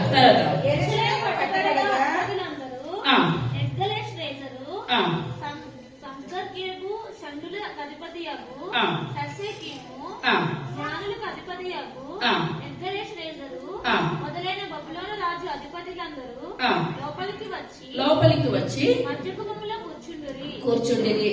రాజైన సిద్కియాయు అతని యోధులందరూ వారిని చూచి పారిపోయి రాజు తోట మార్గమున రెండో గోడల మధ్యమున్న గుమ్మపు మార్గమున పోయిరి గాని రాజు మైదానపు మార్గమున వెళ్లిపోయెను. అయితే కల్దీయుల సేన వారిని తరిమి ఎరుకో దగ్గరనున్న మైదానములో సిద్కియాను కలుసుకొని పట్టుకొని రాజు అతనికి శిక్ష విధింపవలెనని హమాత దేశములో రిబ్లా పట్టణము దగ్గరనున్న బబులోను రాజైన నెబుకద్నెజరు వద్దకు వారు సిద్కియాను తీసుకొని పోయిరి. బబులోను రాజు రిబ్లా పట్టణంలో సిద్కియా కుమారులను అతని కన్నుల ఎదుట చంపించాను. ఇప్పుడు ఏం చేస్తారంటే అండి, ఇప్పుడు ఇతను ఏం చేస్తున్నారంటే వేరే మైదానంలో ఏం చేస్తున్నారు, పారిపోతున్నారు అనమాట. ఎటు పారిపోతున్నా వాళ్ళు ఏం చేస్తారండి, పట్టేసుకొని ఆ యొక్క సిద్కియాని బంధించేసి తాళ్లతో బంధించేసి ఇప్పుడు ఎవరి దగ్గర పట్టుకొని వచ్చారండి, నెబుకద్నెజరు కాళ్ళ దగ్గర పడేస్తారనమాట. మరి ఇదే ముందు పడు అని చెప్తున్నాడు కదా ఈయన. మరి ఇప్పుడు అందరి ముందు తాళ్లతోటి బర్ర జంతువులు ఈడ్చుకొచ్చినట్టు ఈడ్చుకొస్తుంటే ఇప్పుడు బాగుందంటారు ఇతనికి. కానీ ఎవరి మాటలు మంచిగా ఉంటాయండి లోకంలో? దుష్టుల మాటలు మంచిగా ఉంటాయి. అవ్వ ఆదాం దగ్గరికి కూడా సాతానుడు వచ్చి ఏమన్నాడు, ఈ పండు తింటే నీ కళ్ళు మంచిగా కనబడిపోతాయి, దేవుని మించిపోతావు కనుక దేవుడిని నేను తినలేదు, ఈ పండు తినలేదు. మరి దేవుడు అన్ని తినమన్నాడు, ఒకటి వదిలేయమని చెప్పినప్పుడు వీళ్ళు ఏం చేయాలండి, వదిలేయాలి. కొన్ని తినడానికి లేక తిన్నాను అంటే అదొక అందం. ఇప్పుడు ఏంటంటే అన్ని రకరకాల పండ్లు అక్కడ పెట్టాడు. అక్కడ పెట్టినప్పుడు ఏది వద్దంటే అది మానేస్తే సరిపోతుంది. మన లోకం కూడా మనం ఏది వద్దంటే అదే చేస్తాం, వద్దన్న వైపే ముందుకు వెళ్తాం, కానీ చేయమన్న పని ఏమాత్రం కూడా మనము చేయము. ఇప్పుడు ఇక్కడ కూడా ఇతన్ని సంఖ్యలతో బంధించేసి తీసుకొని వచ్చి అతను తన కళ్ళ ముందే తన కుమారుల్ని చంపేసేస్తారు. తండ్రి తన బిడ్డల మరణాన్ని చూడగలుగుతాడంటారా? ఏ మాత్రం కూడా చూడలేడనమాట. కానీ ఒక్కొక్కటి జరుగుతూ ఉంటుంది. ఇతనికి ఏం గుర్తుకొస్తా ఉంటది, ఇర్మియా మాటలు. అయ్యా ఇర్మియా చెప్పిన మాట నేను వినలేదు, అబద్ధ ప్రవక్తలు చెప్పిన మాట నేను విన్నాను. ఇప్పుడు వినకపోయిన ఏమైనా ప్రయోజనం ఉందంటారా? ఎంత మాత్రం కూడా ప్రయోజనం లేదు. ఇదే అనుకూల సమయము, ఇదే రక్షణ దినము. మనము ఈ యొక్క 2026లో ప్రతి ఒక్క శుక్రవారం మన దేవుని మందిరానికి రావాలని అందరూ తీర్మానం తీసుకున్నారు. ప్రతి ఒక్క ఆదివారం రావాలని తీసుకున్నారు. వచ్చినా రాకపోయినా మన జీవితంలో ఎన్ని సండేలు వెళ్ళిపోయినాయండి? 4 వెళ్ళిపోయినాయి. 4 శుక్రవారాలు వెళ్ళిపోయినాయి, 4 ఆదివారాలు వెళ్ళిపోయినాయి. వచ్చిన వాళ్ళు వచ్చారు, రాలేని వాళ్ళు రాలేదు. కానీ రాలేదు కదా మళ్ళీ మనకి ఏమైనా అవకాశం దేవుడు ఇస్తాడంటారా? ఏది కూడా లేదు. ఈ లోకం ఎలాగ జరగాలో అలాగే వెళ్ళిపోతూనే ఉంటుంది. ఇదంతా ఒక లెక్క ఎప్పుడు వస్తుందండి? తీర్పు దినాన ప్రతిదీ లెక్క వస్తుంది. ఇప్పుడు ఎంత ఇర్మియా గారు చెప్పినప్పుడు కూడా ఏ మాత్రం కూడా వినలేదు. ఇప్పుడు ఇదంతా జరిగిపోయింది. ఇప్పుడు ఎవరు కాళ్ళ దగ్గరికి వచ్చినప్పుడు ఆ నలుగురు చూడట్లేదు అంటారా? మరి లోకం అంతా చూడట్లేదు అంటే ఒక రాజుగారిని బరబర ఈడ్చుకొని వచ్చి ఆయన నెప్పుడైతే కాళ్ళ దగ్గర వేసేస్తారంటే ముందు కన్నా ఇప్పుడు అప్పుడైతే ఎవరో చూడకుండానే కాళ్ళు పట్టుకోవచ్చు. ఇప్పుడు అందరూ చూసేటప్పుడు ఏమవుతుందండి, భయంకరమైన అవమానం జరుగుతుంది. ఇప్పుడు అతను తట్టుకోలేకపోతున్నాడు. అతనితో పోలేదు, మళ్ళీ అతని కుమారులందరినీ కూడా చంపించేశారు. ఇతన్ని 2 కళ్ళు తీయించేసి ఆయన నెప్పుకొద్దు పాదాల దగ్గర అతన్ని పడేశారనమాట. తర్వాత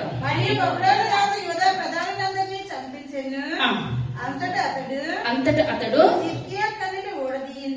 ఊడదీయించి అతని బబులోనుకు తీసుకుని పోవుటకే సంఖ్యలతో బంధించెను. రాజనగరంలో ప్రజల ఇండ్లను అగ్ని చేత కాల్చివేసి యెరూషలేము ప్రాకారంలో పడగొట్టిరి. అప్పుడు రాజదేహ సంరక్షకులకు అధిపతియగు నెబూజరదానును శేషించి పట్టణంలో నిలిచిన ప్రజలను చాలండి. ఇప్పుడు ఇదంతా కూడా అతని కుమారుని చంపేసేస్తారు, అతని కళ్ళు పీకేసేస్తారు, పట్టణం అంతా కూడా అగ్ని చేత ఏం చేస్తారండి, కాల్చేసేస్తారు, తగలబెట్టేసేస్తారు. అందరూ అలో పొలో మనని గోల పెడుతున్నారు. ఇప్పుడు ఒక రాజుగారు చేసిన తప్పు వల్ల కూడా అక్కడ లోకం అంతా ఏమైపోతుంది, కళ్ళకల్లోలం అయిపోతుంది. ఆ యొక్క దినాన్ని అంటే మోకాళ్ళ లోతంతా రక్తం ఏర్లై పారేసిందంటే ఎంత, ఇక ఎవరు దొరికితే ఆల్రెడీ టప్పమని చంపేస్తున్నారు అనమాట. రకరకాల అడ్డుకోవడానికి రాజునే వేసేస్తారు, ఇంకే కళ్ళే పీకేసేస్తారు. ఇంకేమైనా ఉందంటారా? అతనికి దిక్కు దమన దారి ఏమాత్రం కూడా లేదు. లోకమంతా కల్లోలం అయిపోయింది. కానీ లోకమంతా ఇలా జరుగుతున్నా ఇర్మియా గారి కంటే ఏ హాని జరగలేదంటే దేవుడు నామానికి వందనాలు. ఎందువల్ల అంటే దేవుడు మాట ఇచ్చాడంటే ఆయన అది చివరి వరకు కూడా ఆ యొక్క ఇచ్చిన మాట నెరవేర్చగలిగిన దేవుడు, మన గొప్ప దేవుడు, జీవం కలిగిన దేవుడు యేసయ్య ఒక్కరే. అవునంటే అవును, కాదంటే కాదు. ఇప్పుడు ఇంత జరిగింది. అదే అధ్యాయం లాస్ట్ 15 వచ్చింది. అతనికి ప్రత్యక్షమై ఇలాగ సెలవిచ్చెను, నీకు వెళ్ళి కూషీయుడకు ఎబెద్మెలెకుతో ఇట్లను ఇశ్రాయేలు దేవుడును సైన్యములకు అధిపతియుడగు యెహోవా ఇలాగ సెలవిచ్చుచున్నాడు, వేలు చేయుటకే కాక కీడు చేయుటకే నేను ఈ పట్టణమును గూర్చి చెప్పిన మాటలు నెరవేర్చుచున్నాను. నీవు చూచుచుండగా ఆ మాటలు ఈ దినమున నెరవేరును. ఆ దినమున నేను నిన్ను విడిపించెదను. నీవు భయపడు మనుషుల చేతికి నీవు అప్పగింపబడవని యెహోవా సెలవిచ్చుచున్నాడు. చాలా లోకమంతా ఇంత అయిపోయినా సరే దేవుడు ఏమని సెలవిచ్చాడంటే ఇర్మియాతోటి, నువ్వు రక్షించబడతావు, నువ్వు ఎలా ఉంటావు, నువ్వు సేఫ్ గా ఉంటావు. ఇప్పుడు అతను కళ్ళు పీకేసినప్పుడు దెబ్బ, ఇప్పుడు ఎవరన్నా కొట్టుకుంటున్నారు అనుకోండి, అడ్డేళ్ళ వాళ్ళకి ఏం తగులుతాయి, అసలైన వాళ్ళ కన్నా అడ్డేళ్ళ వాళ్ళకి ఒకసారి టప్పని పడిపోతాయి అనమాట.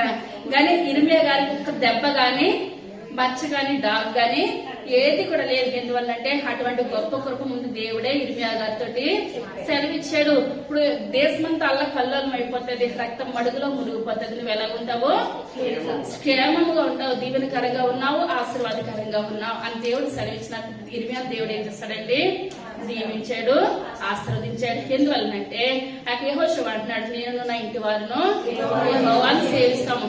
మనం 2 పడవల మీద ఎప్పుడు కూడా కాలు వేయకూడదు, ఒకటే పడవ మీద ఉండాలి. ఇప్పుడు 4 అబద్ధ ప్రవక్తలు అబద్ధం చెప్పినప్పుడు ఇర్మియా చెప్పాడంటారా?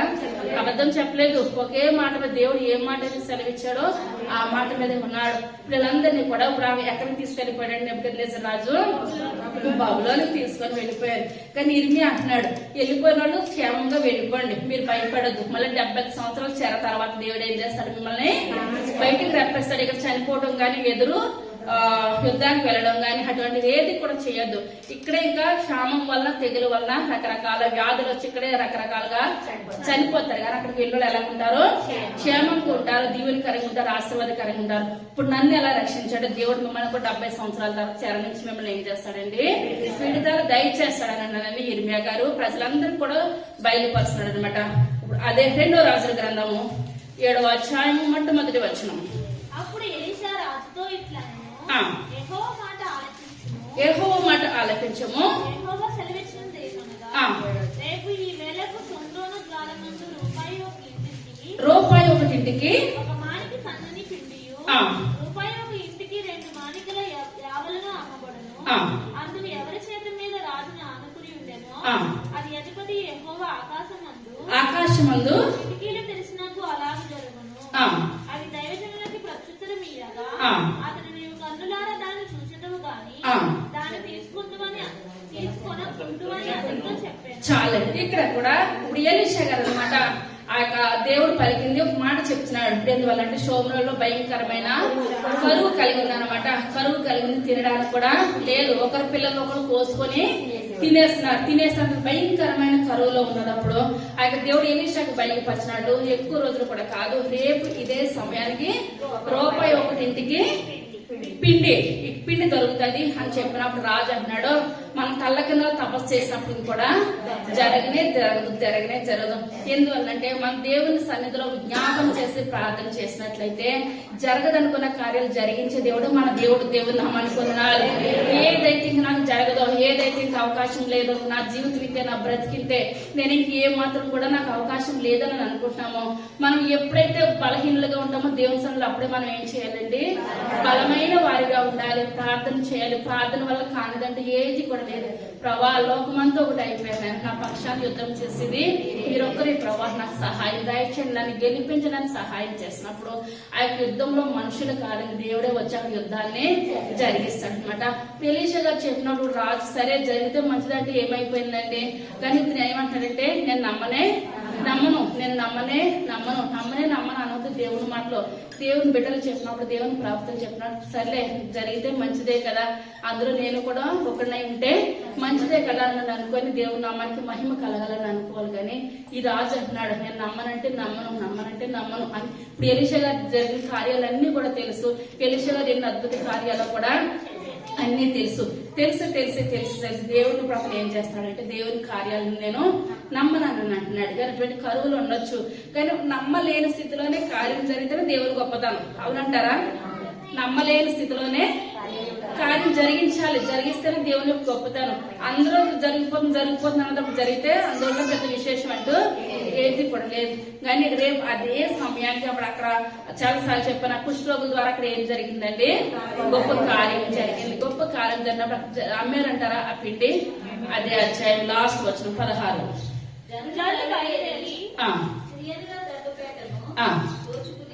దోచుకునేది రూపాయి ఒకటింటికి సన్నని పిండియు ఆనుకొని ఉండెను, నిలువబడుటకు రాజు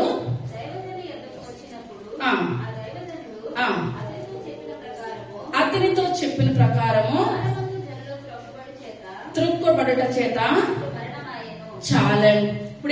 ఇప్పుడు అంతా జరిగినప్పుడు అందరూ వచ్చి రూపాయి ఒకటింటికి మానికలు పిండి తీసుకుంటుంటే నేనే దగ్గరుండి చేసేసానని అతను ఏం చేస్తున్నాడండి, గొప్పకే ద్వారబంధ దగ్గర నించున్నాడు. ఇప్పుడు నేను నమ్మను అన్న అతనికి ఇప్పుడు అక్కడ అధికారం ఏముందంటారు? నమ్మలేనట్టు ఇంట్లో ఏం చేయాలండి, కూర్చోవాలి. కూర్చోకున్నప్పుడు ఏం చేస్తానంటే అంతమంది వచ్చి పట్టుకుని వెళ్ళిపోతుంటే రాజా నీకు వందనాలు, రాజా నీకు ఎందువల్లంటే నమస్కారాలే. ఇప్పుడు అదే ఇప్పుడు హీరో దగ్గర కూడా హీరో పుట్టినరోజు వచ్చినప్పుడు జనాలందరూ ఏమంటున్నారు, మీరే రాజు. మీరు మాట్లాడుతుంటే అబ్బో ఇంత కాదు అంత కాదు, దేవుని స్వరమే గాని మానవ స్వరము. కొంతమంది ఏంటంటే చెట్టు ఎక్కించాలంటే టప్ ఎక్కించేస్తారు, ఎక్కి వాళ్ళు కూడా వాళ్ళని బట్టి ఎక్కించేస్తారు, వీళ్ళు కూడా ములగా చివరికి ఎక్కేస్తారనమాట. మనము ఎక్కొద్దు దిగొద్దు, మనం ఎలా ఉండాలి, దేవుని బట్టే మనం బలము, దేవుని బట్టే మన అతిశయం. మనకి లేనప్పుడు మనకి ఎవరు సహాయం చేస్తారు? మన దేవుడే. మనం ఎవరు ముల చెట్టు ఎక్కించినా మన ముందు జీవితం గుర్తుకు రావాలి. ప్రభా ఏది లేనప్పుడు నాకు సహాయం చేసింది మీరయ్యా, నేను ఈ స్థితిలో ఉన్నానంటే దానికి కారణము మీరు. నాకు ఎవరు పొగడుతలు వద్దు నాయన, నన్ను గనుడుగా ఈ విధంగా మీరు ఉంచారంటే కేవలము మీ ఉచితమైన కృపనైనా అంతే తప్పించి మన ఘనతంతా దేవునికి చెందాలి. కానీ లోకంలో మనుషులు మనం పొగిడితే మనం పైకి ఎక్కేస్తాం, లేకపోతే దిగిపోవడం ఏది కూడా కాదు. కానీ ఇప్పుడు ఇతను ఏం చేస్తాడండి, నేనే పెద్ద ఇప్పించేస్తున్నాను అన్నట్టు దారిబంధం దగ్గర నిల్చున్నప్పుడు రాజు లేరు, ఎవరు లేరు, అంతవరకు తొక్కేసినాట. జనాలు తిండికి అలవాట్లాడిపోతున్నారు అనమాట, హల్లాలు ఆడిపోతున్నారు. అదే స్థితిలో ఇప్పుడు ఏం జరిగిందండి, తొక్కుడు చేత ఏమైపోయాడు, చనిపోయాడు. అప్పుడు నేను నమ్మనంటే ఎలీషా గారు అంటున్నారు, నువ్వు కళ్ళారా చూస్తాగా నువ్వు తెరవు. ఏమన్నాడండి, నువ్వు కళ్ళారా చూస్తా, పోనీ జరిగితే మంతారా నన్ను అనొచ్చు కదా. మరి నమ్మనే నమ్మను అన్నప్పుడు అంతా జరిగినప్పుడు మరి గుమ్మకాడ నించోవడం అంత అవసరం అంటారా? నేను నమ్మనని ఇంట్లో ఉండాలి కదా. కానీ దేవుని కార్యం ఏంటంటే అక్కడ భూమి నిరాకారంగాను శూన్యంగాను లేనప్పుడు దాన్ని నిరాకారం చేస్తాడు ఆయన. శూన్యంలో ఉన్నదాన్ని భూమిలో ఒక ఆకారంగా నిర్మించాడు అనమాట దేవుడు. మనకి ఏ యోగ్యత లేని మట్టిని ఆయన ఏం చేస్తాడు, బొమ్మను చేసి ఆయన నాసికారంధ్రాల నుంచి ఊపిరి ఊదాడు అనమాట. మనం మనిషిగా నిలబెట్టాడు. ఆ నిలబెట్టిన మనం దేవుని స్తుతించాలి, ఆరాధించాలి. గాని దేవునికి మించి మనం ఏమాత్రం కూడా గనపరచుకోవడం గాని, చెట్టు పైకి ఎక్కేయడం గాని, కిందకు దిగడం గాని ఏది కూడా చేయొద్దు. తర్వాత చదువుకుందాం. మరియు రూపాయి ఒకటింటికి 2 మానికల యావలను, రూపాయి ఒకటింటికి 1 మానిక సన్నని పిండియు రేపు ఈ వేళప్పుడు షోమ్రోనులో అమ్మబడనని దైవజనుడు రాజుతో చెప్పిన మాట నెరవేరును. ఆ అధిపతి యెహోవా ఆకాశం ముందు కిటికీలు తెరిచినను అది జరుగునా అని దైవజనుడితో చెప్పగా అతడు నీవు కన్నులారా చూచెదవు గాని దాన్ని తినకపోదు అని ఆ అధిపతితో చెప్పాను. జనులు ద్వారమందు అతని త్రొక్కగా అతడు మరమాయన కనుక ఆ మాట ప్రకారం అతనికి సంభవించాను. చాలా ఇప్పుడు అంటున్నాడు అనమాట. ఇతను ఏమంటాడు, దేవుడు ఆకాశం నుంచి కిటికీలు తెరిచినాను, అటువంటి కార్యం ఏమాత్రం కూడా జరగదు. ఇర్మియా ప్రవక్త చెప్పినప్పుడు రాజు నమ్మాడంటారా? నమ్మలేదు. సిద్కియా నమ్మలేదు. ఎవరు నమ్మారంటారు ఇర్మియా మాటలకి? ఎబెద్మెలెకు అనగా అర్థం ఏం చెప్పానండి? రాజుకు ఎబెద్ అనగా సేవకుడు, మెలెక్ అనగా రాజు. కలపండి. రాజుకు సేవకుడు. ఎబెద్మెలెక్ అనండి. ఎబెద్మెలెకు అనగా రాజుకు సేవకుడు. దేవుడు నమ్మని పొందినారు. ఇప్పుడు ఇక్కడ కూడా అతను నమ్మాడంటారా? నమ్మాడు. నమ్మిన వాళ్ళు దేవుని సన్నిధిలో సురక్షితంగా ఉంటారు. నమ్మని వాళ్ళకి ఏమంటున్నాడంటే దేవుడు శిక్ష విధించబడును. మనం నిజమైన దేవుడు వాక్యమని నమ్మాలి, నిజమైన దేవుని మాటలని మనం నమ్మాలి, నమ్మి విశ్వసించాలి. దేవుడు ఈ లోకంలోకి వచ్చాడన్నది ఎంత నిజమో, ఈ లోకంలో దేవుడు ఉన్నాడన్నది ఎంత నిజమో, సాతానుడు ఉన్నాడన్నది కూడా అంతే నిజము. దేవుని యొక్క ప్రవక్తలు ఉన్నారన్నది ఎంత నిజమో, అబద్ధ ప్రవక్తలు ఉన్నారన్నది కూడా అంతే నిజం. ఎందువల్లండి ఎక్కువ ప్రాధాన్యత ఎవరికి ఇచ్చాడండి? రాజు అబద్ధ ప్రవక్తలకు ఇచ్చాడు. వాళ్ళు చూస్తారేమో అని సిగ్గుపడ్డాడు. సిగ్గుపడినంత కల్లారే తన కుటుంబం ఏమైపోయిందండి? ఎందుకు పనికిరావడం నాశనం అయిపోయింది. ఇక్కడ ఈ రాజు కూడా ఆకాశం నుంచి కళ్ళు తెరిచినప్పటికి కూడా, ఆకాశం నుంచి కిటికీలు తెరిచినప్పుడు కూడా జరగదు. అతను తినడానికి అయిందంటారా? ఒక రాజును కూడా చూడకుండా జనాలు ఏం చేస్తారండి? అతన్ని తొక్కేసారు, తొక్కి చంపేసేశారు. కానీ ఒక రాజుగారు కదా, మనం అది ముట్టుకోవద్దని తగలొద్దని ఏమన్నా ఉన్నదంటారా? ఏది కూడా లేదు. ఎందుకంటే ఆయనకి మరణం ఆ విధంగా సంభవించింది. అక్కడ ప్రవక్తే మాట్లాడేసాడు అనమాట. ప్రవక్త మాట్లాడుతాం అంటే దేవుడు స్వయంగా మాట్లాడతాం. మనం దేవుని ప్రవక్తలు మాట్లాడినప్పుడు వాళ్ళు హేళన చేయడం గాని, నమ్మకపోతే నమ్మకపోగానే నేను నమ్మను చేయను ఇటువంటి మాటలు మనకి ఉండదు. మనం నమ్ముతామా? ముందుకెళ్దాం. నమ్మట్లేదా? మనంతటి మనకి జరిగిన తర్వాత మనం చూడగలిగింది, అప్పుడు చూసినా చేసినా చేయగలిగింది ఏది లేదు. ప్రభా అనడానికి కూడా ఏమాత్రం కూడా అధికారం లేదు. మనం భూమి మీద ఉన్నదప్పుడే, మానవులు ఉన్నదప్పుడు మన జీవితాన్ని సరి చేసుకోవాలి, మన బ్రతుకుని సరి చేసుకోవాలి. అలా సరి చేసుకుని మంచిగా జీవించిన భక్తులు ఉన్నారు, సరి చేసుకోకుండా పాతాళంలోకి వెళ్ళిపోయిన వాళ్ళు కూడా ఉన్నారు. ఇప్పుడు మళ్ళీ ఇదే ధనవంతుడు రాజు పైకి వెళ్ళడానికి మళ్ళీ అవకాశం ఉందంటారా? ఏ మాత్రం కూడా అవకాశం లేదు. సిద్ధికి మళ్ళీ అవకాశం ఉన్నదంటారా? ఏ మాత్రం కూడా అవకాశం లేదు. ఎంత సమయం ఇచ్చాడో దేవుడు, ఎంత సమయం ఇచ్చినప్పటికీ కూడా ఇర్మియాను 100 సార్లైనా ఆ ప్రశ్న అడిగాడు గాని ఏ మాత్రం కూడా సరి చేసుకోలేదు. మనము దేవుని సన్నిధికి వస్తున్నానో వెళుతున్నానో అని అనుకుంటున్నామేమో గానీ మన జీవితాలు, మన బ్రతుకు సరి చేసుకుంటేనే పరలోక రాజ్యం. సరి చేసుకోకపోతే ఇందాక మనం కథ చెప్పినట్టు ఉంటదన్నమాట. మన పరలోక రాజ్యం ఎంతమంది వెళ్ళాలని అనుకుంటున్నారు? వెళ్ళాలనుకున్నంత నిలబడాలి. చిన్న మాట దేవుడు దీవించాలి. చిన్న ప్రార్థన చేస్తాను.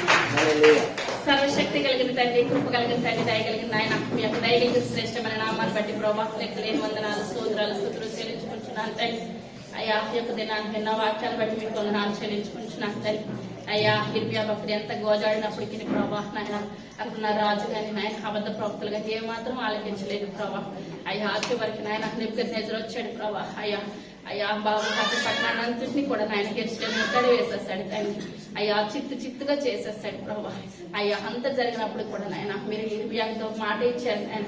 ఇర్మియా నీ ఒంటి మీద ఒక గాయం కానీ నాయన ఏది కూడా తగలదు, నువ్వు సురక్షితంగా ఉంటావు, నువ్వు కళ్ళారదంతా చూస్తావని చెప్పినప్పుడు నాయన అయ్యా హిర్మియా గారు అదంతా చూశారు ప్రభా. హిర్మియా గారికి ఎటువంటి హాని మీరు జరిగించలేదు నాయన. అయ్యా మేము ప్రవక్తలకు లోబడాలి ప్రభా, మీ మాటకు మేము లోబడాలి ప్రభా. అయ్యా లోబడినట్లయితే మేము జీవించబడతాం, ఆశీర్వదించబడతాం. ఆనాడు ఆదాము కూడా నేను మీ మాట వినలేదు, సాతాను మాట విన్నారు ప్రభా. అయ్యా లోకమంతా అబద్ధ ప్రవక్తలు వెంటే తిరిగిపోతుంది ప్రభా. అబద్ధ ప్రవక్తలు వెంట తిరగొద్దు ప్రభా. వాళ్ళు పాతాళంలో తొక్కు వేసేస్తారు నేను, పాతాళంలో త్రోసి వేస్తారు నేను. అటువంటి వాళ్ళకి మేము దూరం ఉండే గొప్ప కృపను ధన్యతలు దయచేయండి. ఈ యొక్క దినాన్ని ప్రభా నేను విన్న వాక్యాన్ని బట్టి మీకు వందనాలు నాయన. వాక్యానుసారమైన జీవితాలు అందరికీ దయచేయండి. వీటి వల్ల విశ్వాసం కలుగుతుందని మీరు మాట్లాడుతున్నారు తండ్రి. అయ్యా ఆ యొక్క మాటలు నాయన మిమ్మల్ని కూర్చున్న మాటలు మేము విన్నాం ప్రభా. భాగ్యానుసారంగా మేము నడుచుకునే గొప్ప భాగ్యాన్ని దయచేయండి. ఆ యొక్క జరుగుతున్న ఆరాధన అంతటా ఆయన మీరే తోడుగా నేడుగా ఉండి మహిమ గంట ప్రభావాలు పొందమని త్వరగా రాబోచిన యేసయ్య నామం పెట్టి వేడుకొచ్చున్నాము తండ్రి. ఆమేన్. హల్లెలూయా.